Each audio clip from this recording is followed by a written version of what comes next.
Income प्रबल होची किंतु आपण अर्थ संचय करि पारना यह गोटे प्रकार टेंशन जहाँ इनकम हेले मध्य ताहा घर खर्च रे सरी जाउची किंबा आपणकर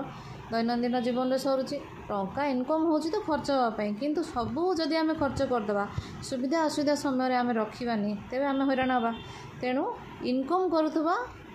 टंकारु अर्थरु आमे संचय करि पारने कि कौन कले आमर टंका किछि परिमाण रे संचय हबो कौन करिबा आमे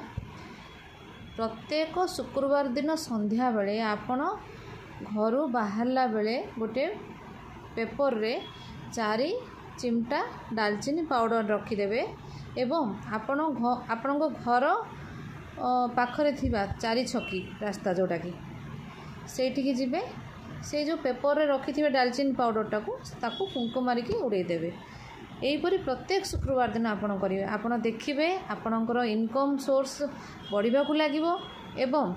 आपण जहाँ अर्थ इनकम करुचंती जहाँ आपणकर धन उपार्जन होउची से धनरु गोटे बड़ परिमाणर धन घरे संचय मध्य होउची आपण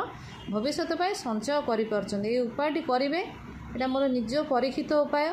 आपण करिवे एवं मते निश्चय जणाइबे जदि किछि भल रिजल्ट पाइले जणाइबे नाइ मध्य मते जणाइबे।